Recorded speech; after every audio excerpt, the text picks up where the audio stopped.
Praise the lord. మత్తయి సువార్త 18వ అధ్యాయము. ఆ కాలమున శిష్యులు యేసునొద్దకు వచ్చి, పరలోక రాజ్యంలో ఎవడు గొప్పవాడని అడుగగా, ఆయన యొక్క చిన్న బిడ్డను తన యొద్దకు పిలిచి వారి మధ్యను నిలవబెట్టి ఇట్లనెను, మీరు మార్పు నొంది బిడ్డల వంటి వారైతేనే గాని పరలోక రాజ్యంలో ప్రవేశింపరని మీతో నిశ్చయముగా చెప్పుచున్నాను.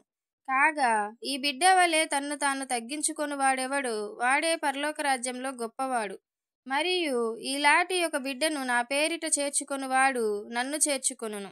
నా యందు విశ్వాసముంచు ఈ చిన్నవారిలో ఒకనిని అభ్యంతరపరచువాడెవడో వాడు మెడకు పెద్ద తిరుగటరాయి కట్టబడిన వాడై మిక్కిలి లోతైన సముద్రంలో ముంచివేయబడుట వానికి మేలు. అభ్యంతరము వలన లోకమునకు శ్రమ. అభ్యంతరములు రాక తప్పవు గాని ఎవని వలన అభ్యంతరము వచ్చునో ఆ మనుషునికి శ్రమ. కాగా నీ చెయ్యి అయినను నీ పాదమైనను నిన్ను అభ్యంతరపరిచిన ఎడల దానిని నరికి నీ యొద్ద నుండి పారవేయుము. రెండు చేతులను రెండు పాదములను కలిగి నిత్యాగ్నిలో పడవేయబడుట కంటే కుంటివాడవుగాను అంగహీనుడవుగాను జీవంలో ప్రవేశించుట నీకు మేలు. నీ కన్ను నిన్ను అభ్యంతరపరిచిన ఎడల దాని పెరికి నీ యొద్ద నుండి పారవేయుము.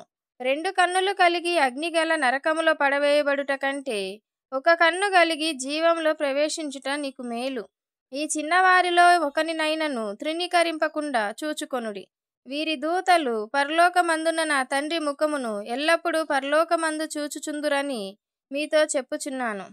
మీకేమి తోచును? ఒక మనుషునికి 100 గొర్రెలుండగా వాటిలో ఒకటి తప్పిపోయిన ఎడల 99 కొండల మీద విడిచివెళ్ళి తప్పిపోయిన దానిని వెదకడా? వాడు దాని కనుగొనిన ఎడల 99 గొర్రెలను గూర్చి సంతోషించినంత కంటే దానిని గూర్చి ఎక్కువగా సంతోషించునని మీతో నిశ్చయముగా చెప్పుచున్నాను. అలాగుననే ఈ చిన్నవారిలో ఒకడైనను నశించుట పరలోకమందున్న మీ తండ్రి చిత్తము కాదు.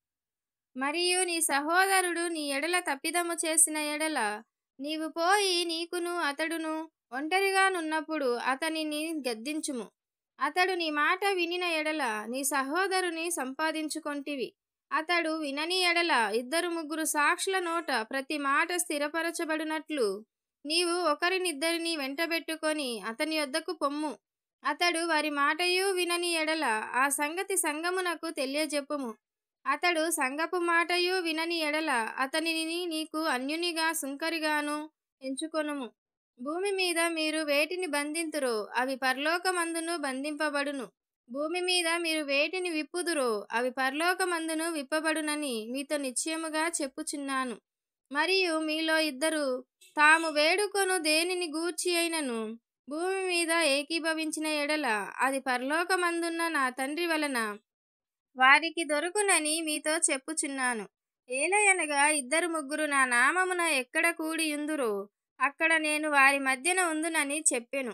ఆ సమయమున పేతురు ఆయన యొద్దకు వచ్చి, ప్రభువా, నా సహోదరుడు నా ఎడల తప్పిదము చేసిన ఎడల నేనెన్ని మారులు అతనిని క్షమింపవలెను?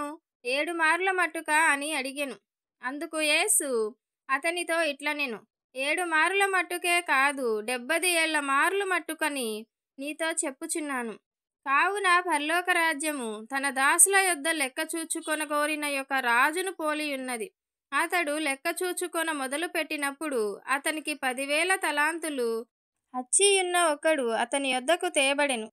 అప్పు తీర్చుటకు వాని యొద్ద ఏమీయూ లేనందున వాని యజమానుడు వానిని, వాని భార్యను, పిల్లలను, వానికి కలిగిన యావత్తును అమ్మి అప్పు తీర్చవలనని ఆజ్ఞాపించెను. కాబట్టి ఆ దాసుడు అతని ఎదుట సాగిలపడి మ్రొక్కి, నా ఎడల ఓర్చుకొనుము, నీకు అంతయు చెల్లింతునని చెప్పగా ఆ దాసుని యజమానుడు కనికరపడి వానిని విడిచిపెట్టి వాని అప్పు క్షమించెను. అయితే ఆ దాసుడు బయటకు వెళ్ళి తనకు 100 దేనారములు అచ్చియున్న తన తోడి దాసులతో ఒకనిని చూచి వాని గొంతు పట్టుకొని, నీవు అచ్చియున్నది చెల్లింపుమనెను. అందుకు వాని తోడి దాసుడు సాగిలపడి, నా ఎడల ఓర్చుకొనుము, నీకు చెల్లించెదనని వానిని వేడుకొనెను గాని వాడు ఒప్పుకొనక అచ్చియున్నది చెల్లించు వరకు వానిని చెరసాలలో వేయించెను. కాగా వాని తోడి దాసులు జరిగినది చూచి మిక్కిలి దుఃఖపడి వచ్చి జరిగినదంతయు తమ యజమానునికి వివరముగా తెలిపిరి. అప్పుడు వాని యజమానుడు వానిని పిలిపించి, చెడ్డదాసుడా, నీవు నన్ను వేడుకొంటివి గనుక నీ అప్పంతయు క్షమించి తిని నేను నిన్ను కనికరించిన ప్రకారము నీవును నీ తోడి దాసుని కనికరింపవలసి ఉండెను గదా అని వానితో చెప్పెను. అందుచేత వాని యజమానుడు కోపపడి తనకు అచ్చియున్నదంతయు చెల్లించు వరకు బాధపరుచు వారికి వాని అప్పగించెను. మీలో ప్రతివాడును తన సహోదరుని హృదయపూర్వకముగా క్షమింపని ఎడల నా పరలోకపు తండ్రియు ఆ ప్రకారమే మీ ఎడల చేయుననెను. ఆమేన్.